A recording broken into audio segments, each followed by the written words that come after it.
Hi, I'm Chris from Airwindows, and hey, you can do this. Because this is Airwindows ChimeyGuitar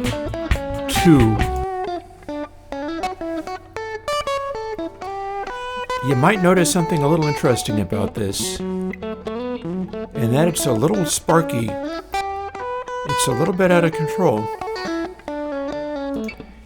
And that is not an incorrect observation.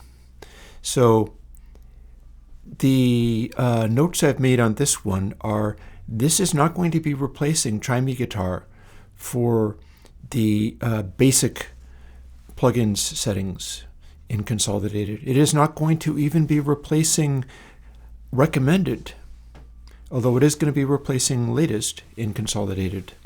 And that's because this one's a little bit crazy, and I have a bunch of other things to do, which I'm moving forwards actively, and I'm just going to let you have this as is. If it's a really big deal, maybe I can come back, revisit it, try to sort out what the heck is going on with this thing. But here we have, listen for the places where the volume spikes up a little bit. The circuit, such as it is, it's electronic in the sense of being a digital algorithm, but it's still a little bit unstable. See, it's popping out like that. So you see we've got things like speed, compress, presence, high, mid, low, etc. Speakers work normally. What's happening here is this is like ChimeyGuitar, except for the compression part has been revised so that it doesn't work the same as the original ChimeyGuitar, because I wanted to make that better. This is what created ChimeyDeluxe, but ChimeyDeluxe is a little bit more controlled.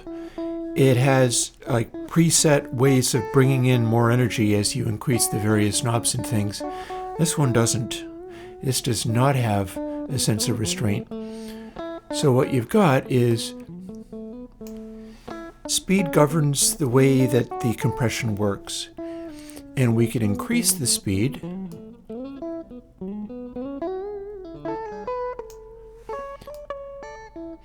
you don't really hear it very much when compress is this low, and that's because I have to turn compress up, but it is very, very sensitive. So we can do this.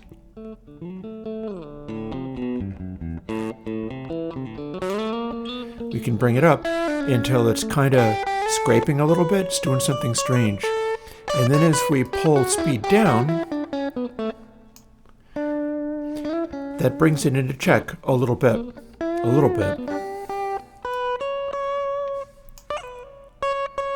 And I can bring speed, speed increases as you go left. I'm calling it, bringing it up.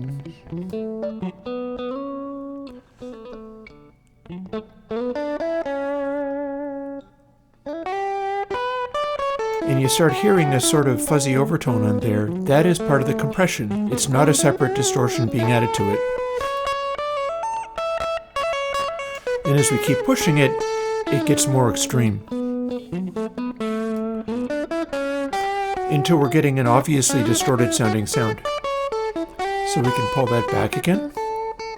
Or we could leave it like that and then use the speaker modeling to cool it off, but we're going to not do that right now. We're going to leave it buzzy like that and then pull speed back again.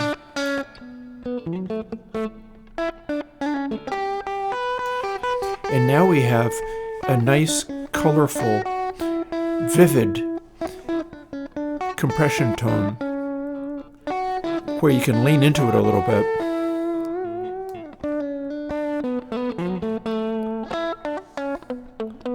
And the speed is going to govern the way it responds to your fingers.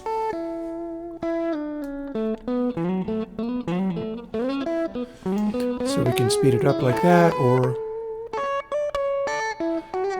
pull it backwards for your clearer sound. It is also going to be subject, because the way that this compression freaks out, right?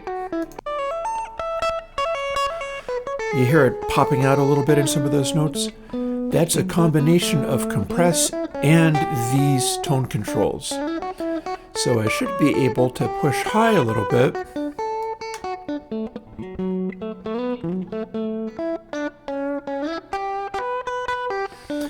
And get it to snap out a little bit more, or pull it back, or if we bring in something else, like for instance low,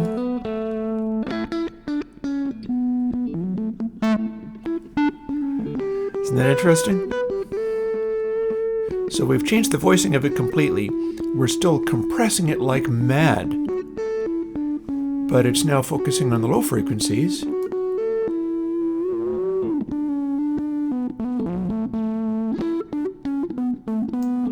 And the occasional note is going to pop out extra hard because of the instability of this algorithm, which again, this is not fixed.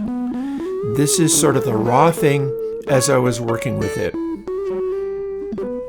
ChimeyDeluxe is a slightly tamer version of this. This is not a tame version of it. You can pull low back. Mid. Now we've got a mid voicing.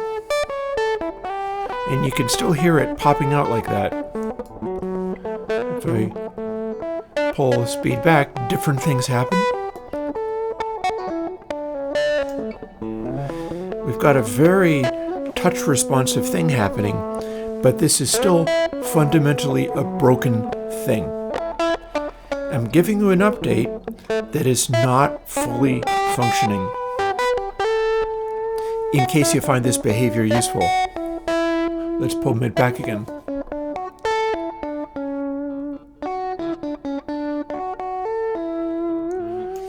And we were able to get the mid-range notes to not squawk like that. Let's put some more highs in.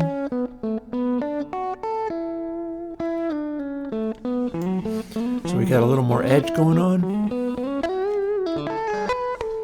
And that's the way this thing works. Again, this is not going into recommended. If you like using this, you probably know who you are. It does make things fit in with a full band sound. You can make stuff jump out in a useful way.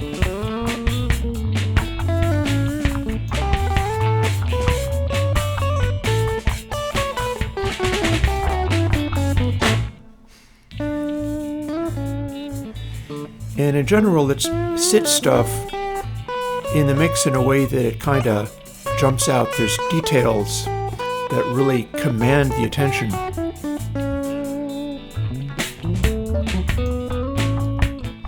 And of course we can do the usual things with H speaker and L speaker. But then we can also do dumb things, which you wouldn't necessarily want to do, like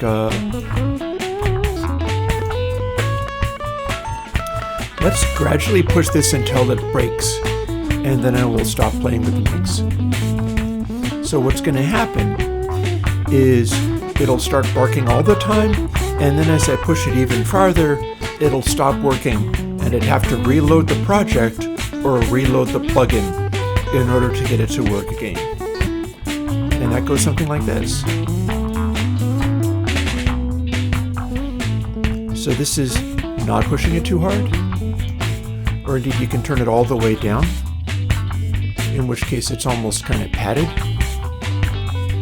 And then it's a very tiny movement between not enough and too much. It's definitely a little frisky. It's a little difficult to manage. So we'll do that. There.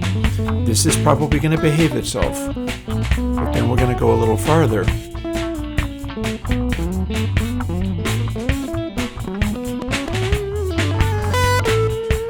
There. It's sparking. So this is probably as far as you want to go with using it in full crank, because this is doing that thing where it's obviously distorting.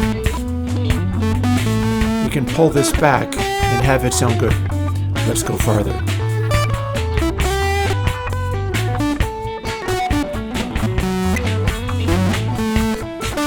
Now it's going crazy.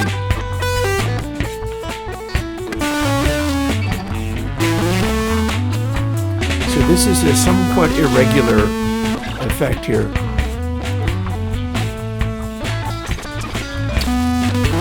Increasing speed.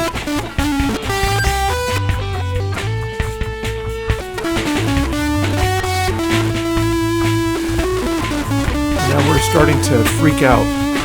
The gain is so high that it's completely out of control. This is supposed to be a compressor, so something has gone horribly wrong. If you still hear it working, it's possible to pull it back again.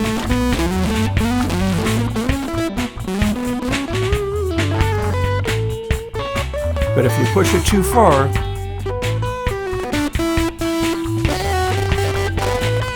hear it going crazy?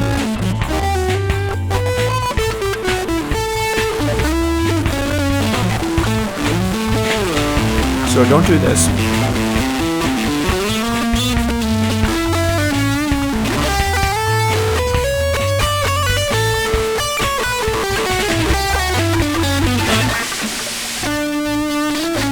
Okay.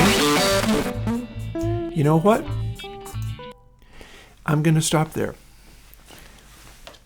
And that's because I didn't expect what happened, but it was kind of cool.